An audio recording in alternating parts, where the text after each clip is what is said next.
Welcome to Rebecca and Rebecca. Where we love books.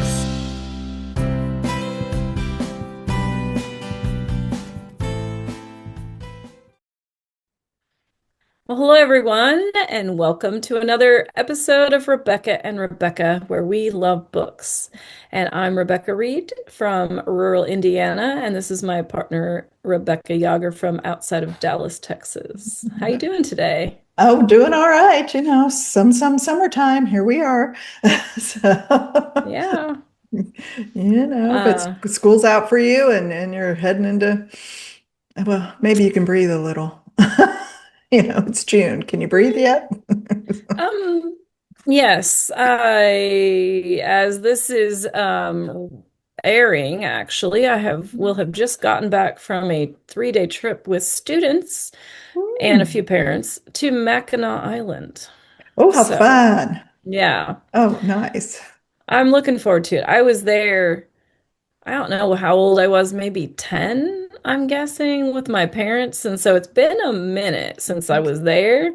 So I'm looking forward to it. I'm excited. I'm gonna take, well, I will have already done it by the time you hear this, Yeah. but I'm excited about taking a carriage ride around the island Ooh. and because me and horses and stuff. So that's my I'm looking forward to that a lot. Well, maybe Amongst I, the fudge and all the other goodies. So well, maybe on a future episode we'll hear more about that.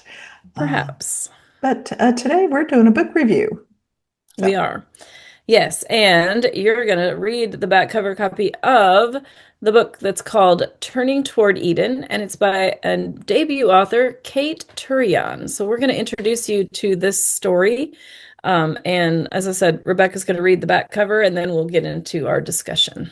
okay. Eden Lewis knows two things for certain. Family's a whole mess of trouble, and someone in the sleepy beach town is out for revenge. For most 14-year-olds, California summers in the early 1970s mean sun and surf despite the Cold War chill.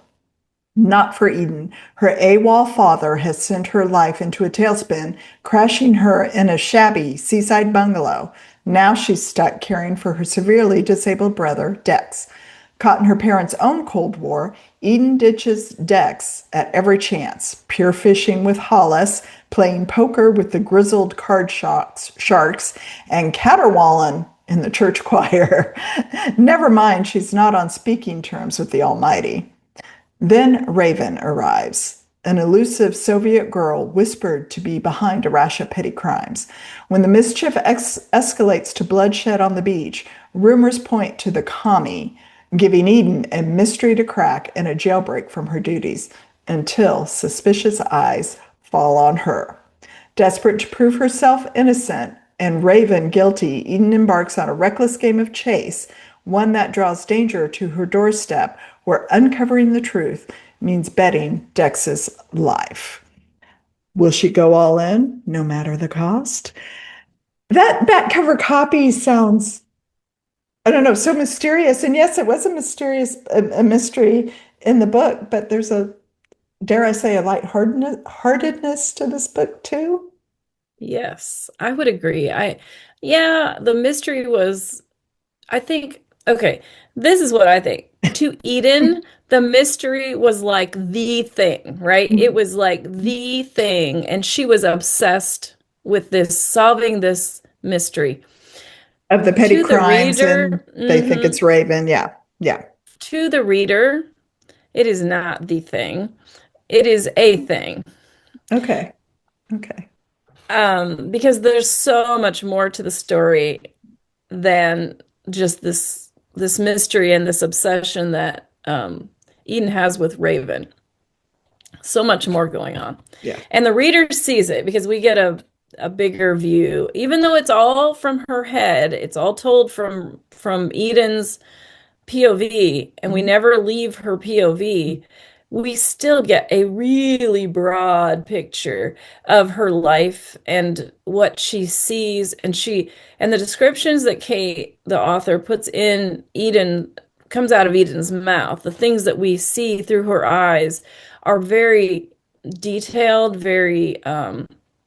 very 70s. You Very get that, 70s. definitely get that 70s vibe from Yeah. this story. So if you're into like kind of the nostalgia of your youth or whatever, or anybody's youth, your grandparents, your whoever, hey, now I'm a grandparent too. So I'm, your parents, your whatever.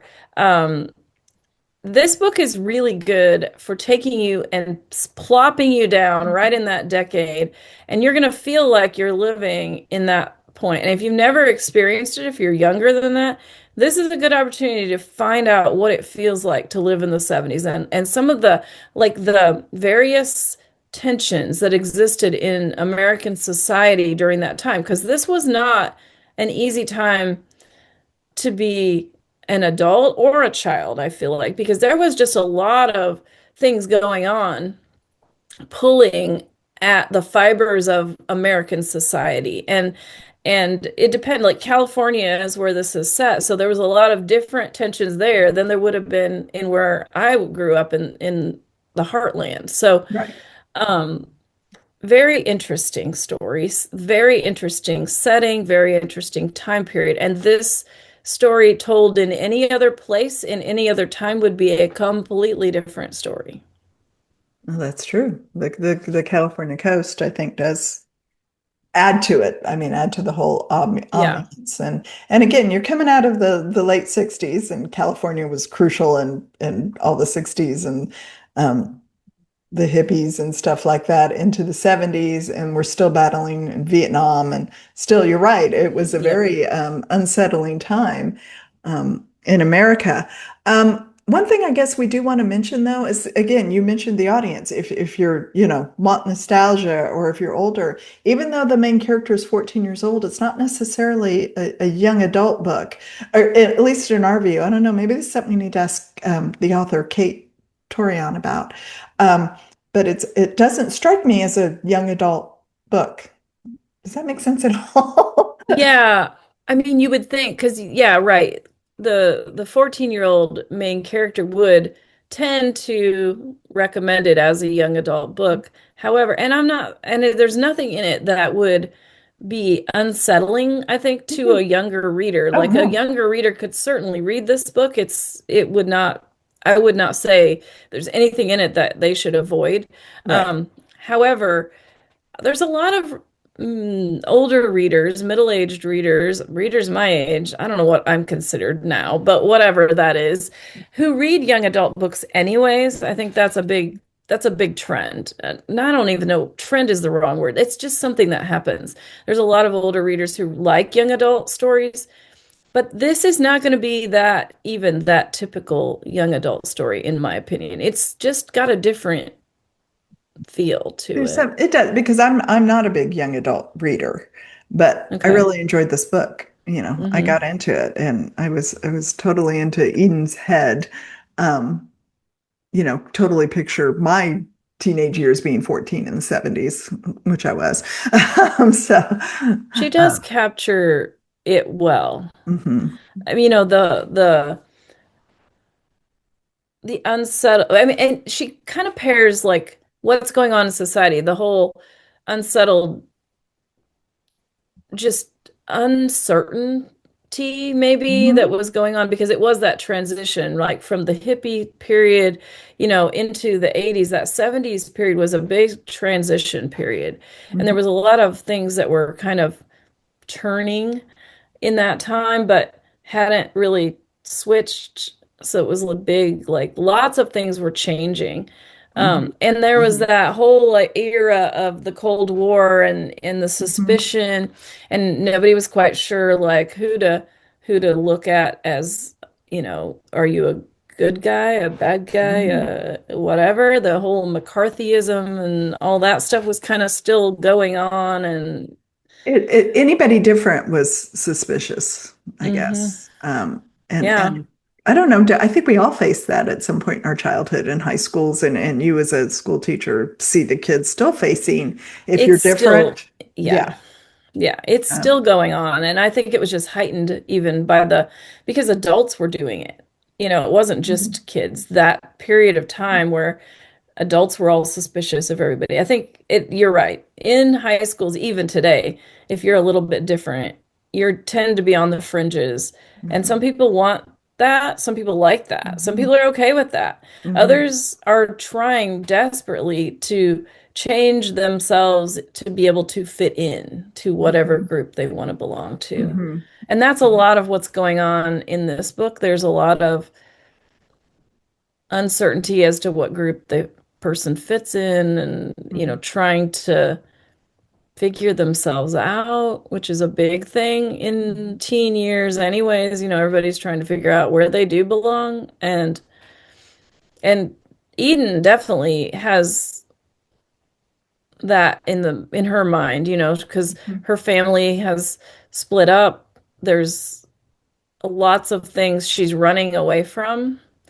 She doesn't even know what she's running away Yeah. from. I think she's just running because she knows she needs to run or she feels like she needs to run. She loves Texas and they're plopped down into California. And then her family, her dad's becomes an absentee father.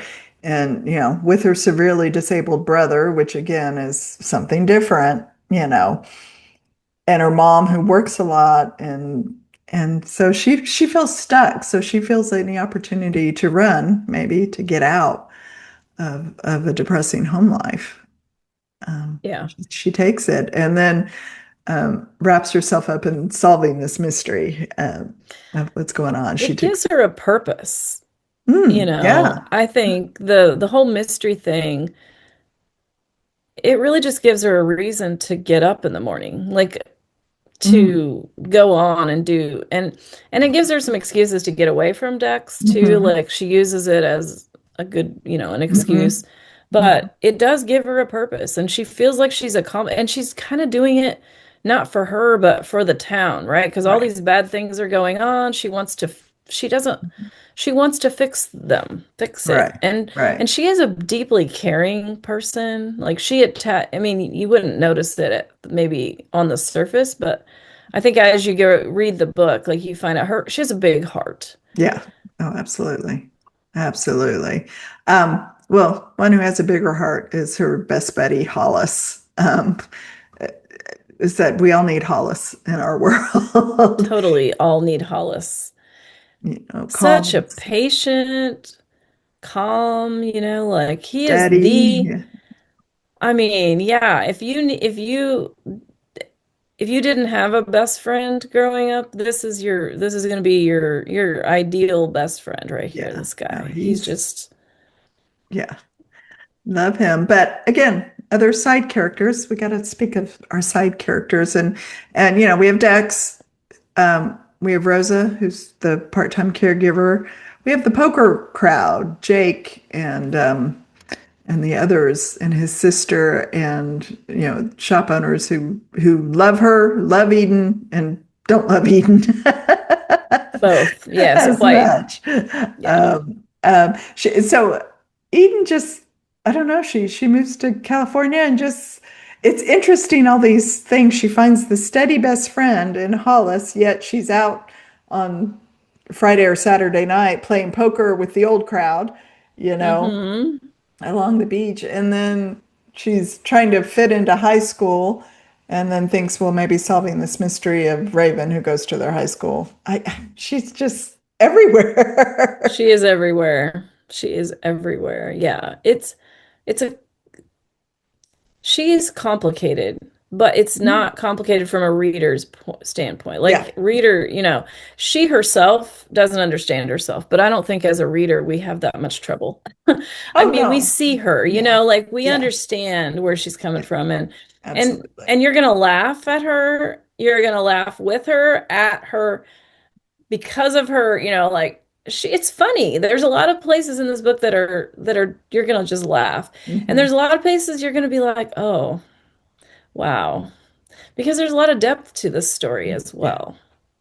Yeah. And it takes you to through some things that you've probably been through before if you have grown up.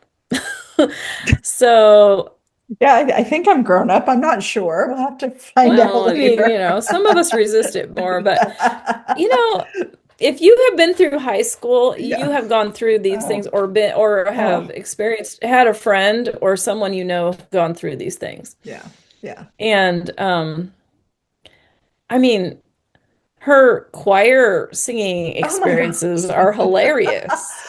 Well, and she gets stuck with the church choir when she's not really, as you said, she's not in touch with God right now. But yet she's in the church choir, which was punishment for um, Yeah, she was the doing very something. wise Reverend. Yeah, Yeah, yeah, he sticks her in the choir yeah. loft, and yeah, I don't But know. she's Anyway, very determined to do it well, though. I mean, yeah, she's she's giving it her all. well, I think, here it is. She gives her all no matter what she's doing, except maybe caring for her brother who she's just wants to escape from. But in trying to live her life, she's just going at it, you know, head on. She's fighting rattlesnakes, is what my grandmother would say. Okay. I mean, everything she does is like zip over here, zip over there, zip, it's like all 100 miles an hour Hmm. with and then she just crashes and then Yeah. she'll get up the next day and go at it again, and it's like, yeah, she's it's a great story because there's always something going on. Well, that's true. Never a dull moment. And the setting is drawn out so well. This beachside town. I mean, you can totally picture it. You're walking the streets with Eden, which I always think is real important if you feel like you're right there with the character and you're seeing everything she sees and feeling it all. Hmm. And then so like some of these characters, the poker Bettys and even Steady Hollis, who's a fisherman and helps his parents out and whatever. It's a seaside little coastal town with the locals and the tourists and Hmm. you know. Right. There's all the groups are Mhm, there that you would normally see. You've got the locals and you've got the tourists and you've got there's that whole dichotomy of, oh, it's tourist season and they're yeah. doing this and how the grumpy locals are and there's Mhm, just and there's a lot of really neat things that they get to do, like the going out in the boats, and there's mhm, cool things about the sea life of the mhm, area that you get to mhm, kind of experience, and some local festivals and things like that that really add to the story.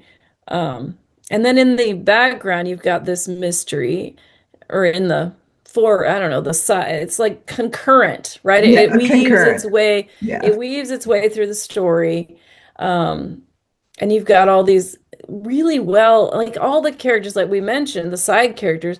They all have their own lives too. It's not like they're just waiting there for Mm.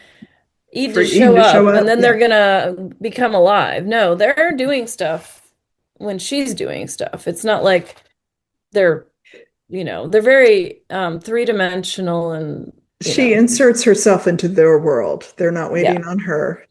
The story doesn't, you can picture them when here comes Eden and she's interrupted them, so to speak.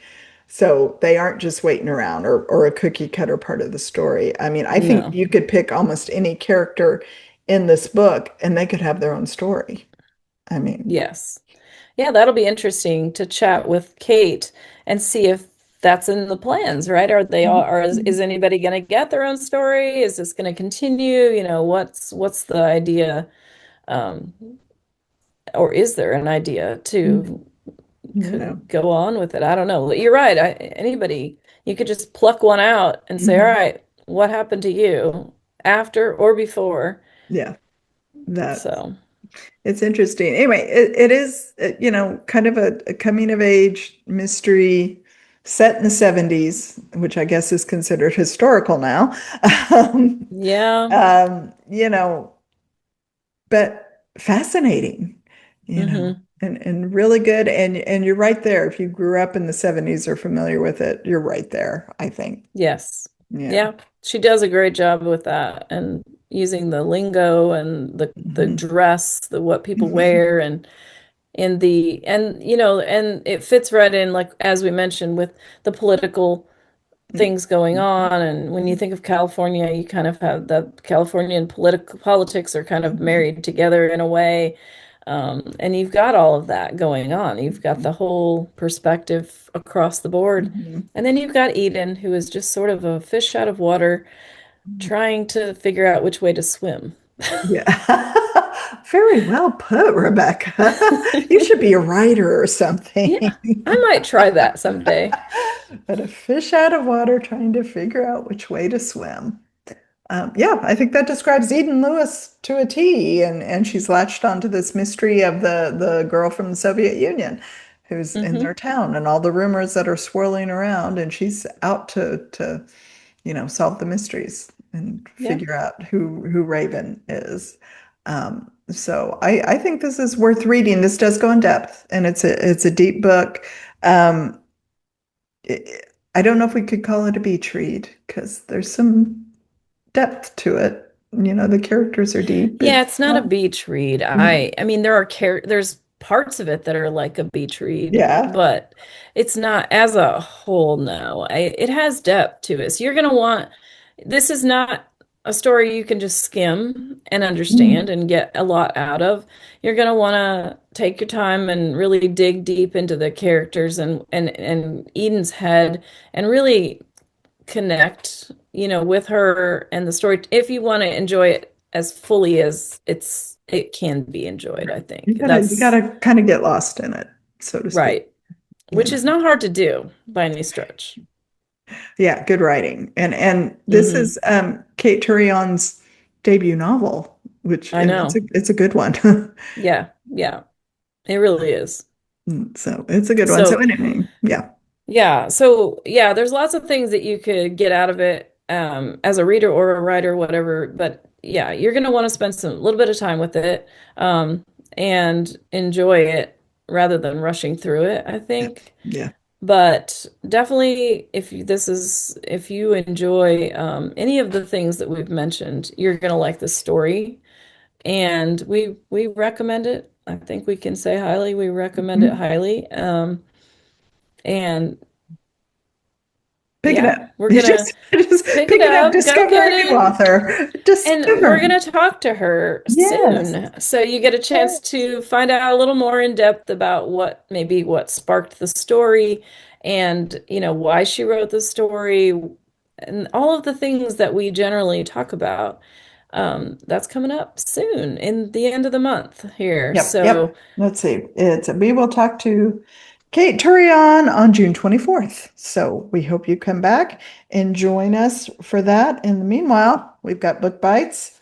Um, Megan Shawless let's see, coming up. Megan. Yep, yep. Hmm. So And now this one is billed as a dystopian beach romance retelling of Nehemiah. So if you want your beach read, it's coming on Book Bites June 17th June from Megan 17th. Shawless. And It's we called Rebuilder. And we just spoke with Kristen Mapes last Preston. week about Sapphire Yes. Island. So anyway, so lots We're to kind of see. on an islandy, beachy Gosh, we theme are, here. aren't we? And we did not do Yeah. that on purpose, or maybe we should say we No. did. For June, we're very Yeah. beachy, so to speak, Yes. Yeah. in a mysterious kind of way. Yeah, Mysterious. mysterious. Absolutely. Anyway, Yes. the book is Turning Toward Eden by Cate Touryan. We hope you pick it up and join us in 2 weeks when we talk to Cate. And let's look forward to introducing you to a new author. And I think this should be a fun conversation.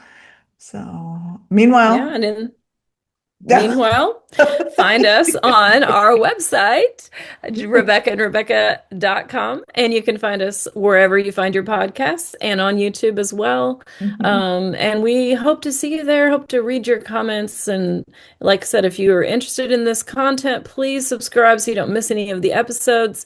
And we are grateful for your continued patronage. We're thrilled to death when we get comments and things, and we would love to get to know you better. Yeah. So we'll start a conversation. And until then, we hope you have a wonderful June, and we will see you next time. Take care, everyone. Bye.